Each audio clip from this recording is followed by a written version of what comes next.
I'm Chisgule Gaming, and in this short video, we're going to help you figure out whether or not your city defense is any good. Not based on theories, but because now we're going to give you a way that you can test easily, simply, and get a pretty good sense whether or not your city can handle getting swarmed.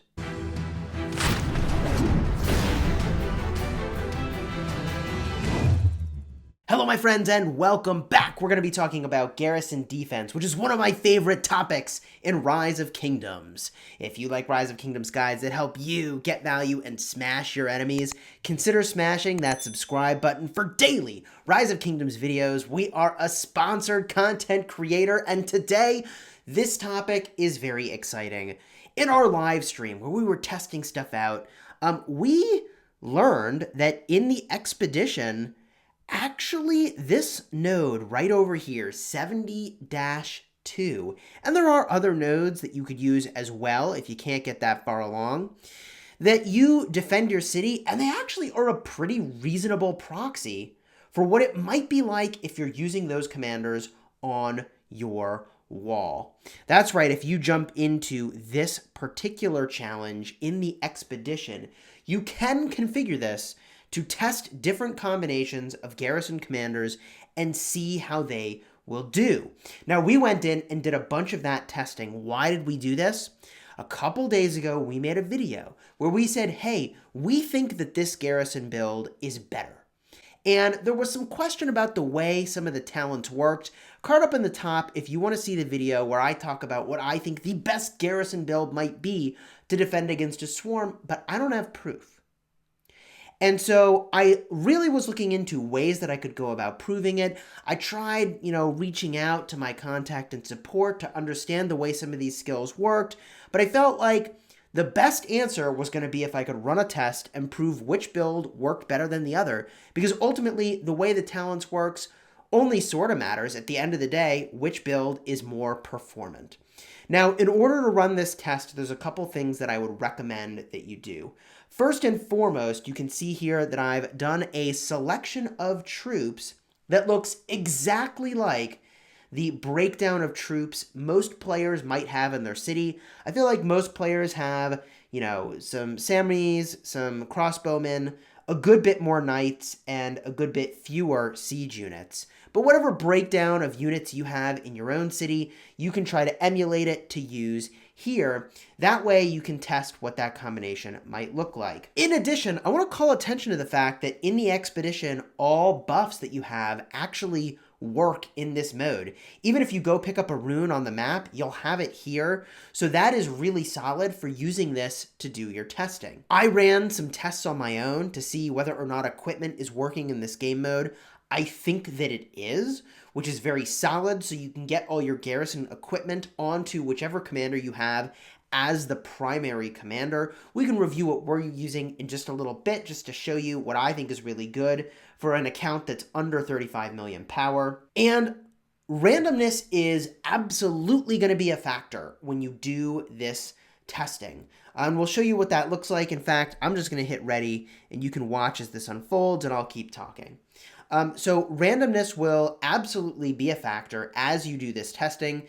Sometimes you're going to do way better, sometimes you're going to do way worse, and a bunch of times you're going to perform right in the middle. So if you really want to deeply understand whether or not one build or combo is better than another, you probably got to run it back at least a couple times. I did 10 tests, which takes about an hour to do, which is a very long time. Now, another idea here that I want to point out is you might want to consider recording the test as it is happening. That way you don't miss out at the very tail end on the number of troops that are remaining. Because that is ultimately the thing that we're going to use to compare different builds, is the number of units you see up top in green remaining at the end of the test. So we want to see how many units do we have left at the end. There is one other thing that we should have measured, but we didn't, and it took so long already. The amount of testing I did took 3 or 4 hours to do. But if I were doing it all over again, I might keep track of the number of troops remaining at the end as well, because what you're going to see in this sample test is that I'm going to get down to maybe half of my troops, and then the test is going to conclude. So what I think is interesting about this test, though, is that it's roughly proportionate to the amount of troops you would have and the amount of troops a swarming player would have here. So each of the marches that gets sent in has 100,000 troops, and you get to bring about 750,000 troops. I basically think that, if you're getting swarmed, the player's probably going to have 3x the number of troops in each march because they use a 50% expansion.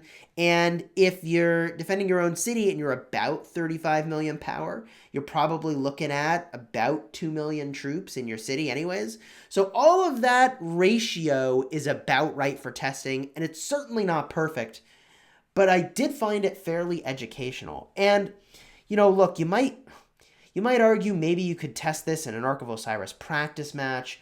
I'll make the argument that that doesn't necessarily work because a war camp is what your city becomes, and that doesn't qualify as a city, it's a war camp.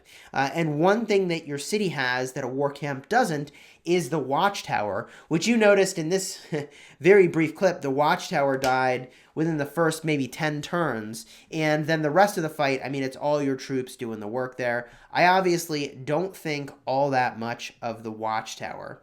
Now, this particular test actually went fairly poorly relative to all of the other tests that I ran, which is kind of interesting to see that it unfolds this way. It calls again to the fact that there will be randomness here. And one thing that I absolutely learned by running this test is that there is a huge, unbelievable amount of value in doing a lot of damage at the start of the fight. The start of the fight, if you get lucky with a bunch of extra damage with, procs from E-Song, or if you've got talents that, have a chance to proc like the top of the skill tree does to give extra rage, that will have a remarkably disproportionate effect on how effective your garrison is. This might actually be one of the worst tests, the worst performing test that I have run. In fact, it is by far the worst performing test that I've run with this garrison combo, with this talent combo. 136,000 troops left. Let me do this. Let me show you what average performance was for 3 builds that I tested, and I posed this question in a previous in a previous video, where I basically said, hey, wait a minute, which of these is going to be a better build for defending your city? Is it going to be the old build that I was using? Is it going to be this build that I hypothesized would be the very best because when you're surrounded, know thy enemy is very, very good. It reduces, I think, the damage that you're taking by about 9%. Other people are saying that it improves your damage reduction effects by 9%, two very different things. Or is it this build over here, which ditches the infantry talents in order to go all in on Feral Nature and also Clarity to get extra skill damage? I didn't know which of these was actually better. I didn't have a great way to test until I realized what I just showed you could be a really good proxy. So I ran 10 different attempts with each of the 3 builds that I've shown you here. And as you just saw, actually I had one really aberrant performance that was way below all the others. That happened about 1 in every 10 or so tests that I ran. One of them would just do extremely poorly. But here's the average results from running each of these 3 builds. This is the original build. This is the Know Thy Enemy infantry build. And this is the Know Thy Enemy skill build. And what I found really interesting is that first I ran the old build against the Know Thy Enemy infantry build. And I did see that this build performed better. So then I ran the tests against this one, and it performed almost identical on average. It was astonishing to me. Almost identical on average to this build, which was, again, very shocking to me. Now, to me, that actually says that this is probably the better build, because if you are getting rallied with calves, then Iron Spear is going to be amazing. If you are getting below 50%, which didn't happen in these tests, but will happen in a real life situation where you're getting swarmed potentially, then Call of the Pack's going to be really good. I thought overall the build I originally mentioned is probably better given the limited number of tests that I ran. And again, that's only 10 tests. This is the last one that I was testing, which is why I still have this build active. Now, one other thing I found really interesting is that I had about 7.5% more troops left over with both this build and this build, which to me would point to probably this is more effective than people were kind of giving it credit for.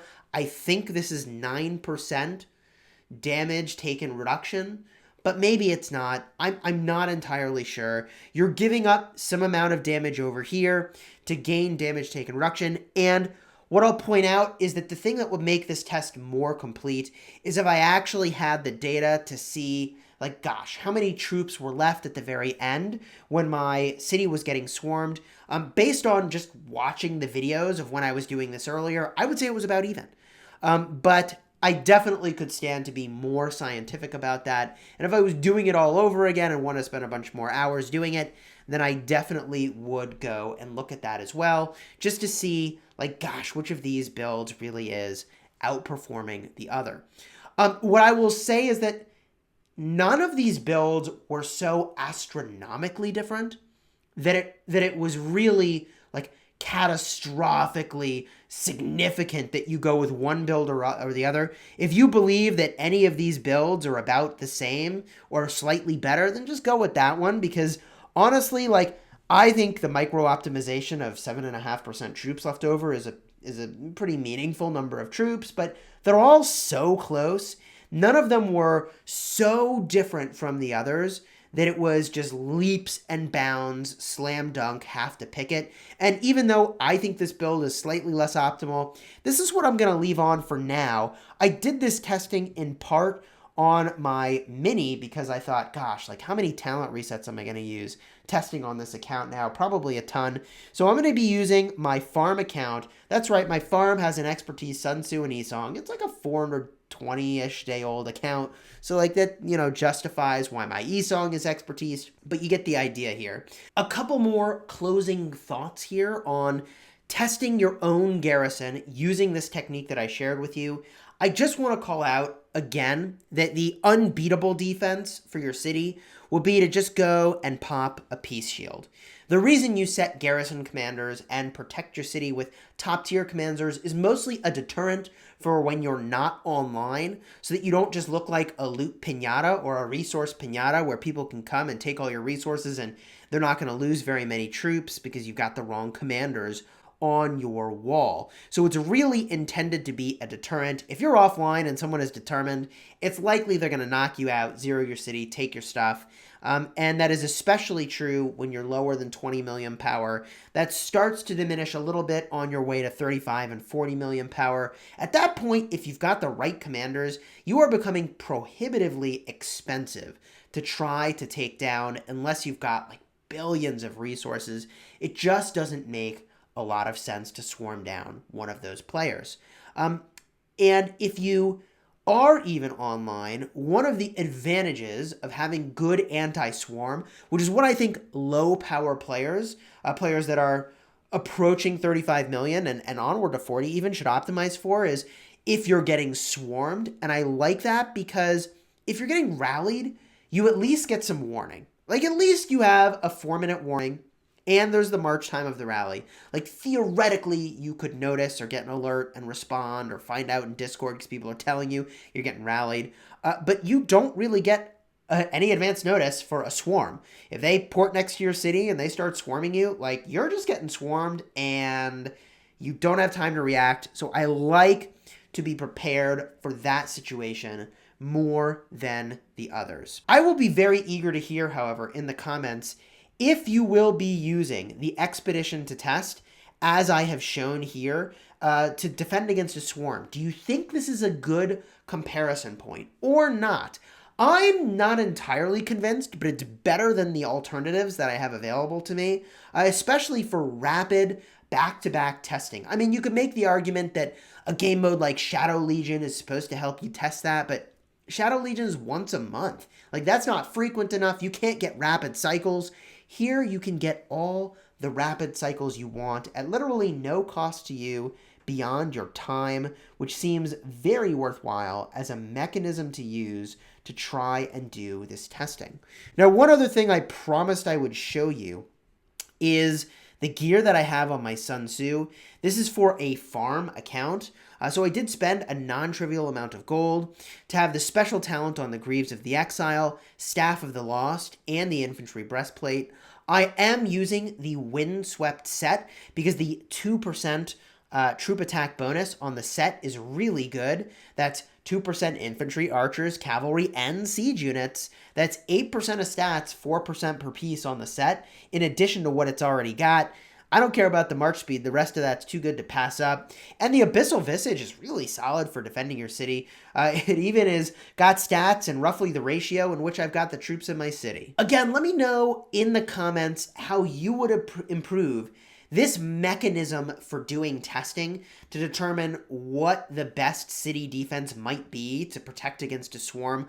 I feel pretty good about this being a proxy. Again, I've got, about 2.2 million troops here. So actually I have a lot more siege units in my city than I expected, and a ton of cavalry, less infantry than I represented in my test. But honestly, I think the ratio otherwise is about right. I do have way more siege units than I accounted for in my test. Maybe I need to change that around a little bit, but look, you want to do that for your own city, go into Expedition and just set a ratio of troops in here that makes sense. And I even used it as a preset, which is kind of cool. So make a preset that represents what your city actually looks like. For me, I should lower the number of samurais, lower the number of knights and crossbowmen, and increase the number of siege units in a pretty significant amount. And that does mean that overall, my garrison will be less effective. I think, however, if you're just being consistent with your tests, that might just be good enough. Again, leave that comment down below with what you think of this. And until next time, my friends, you have fun smashing the kingdom.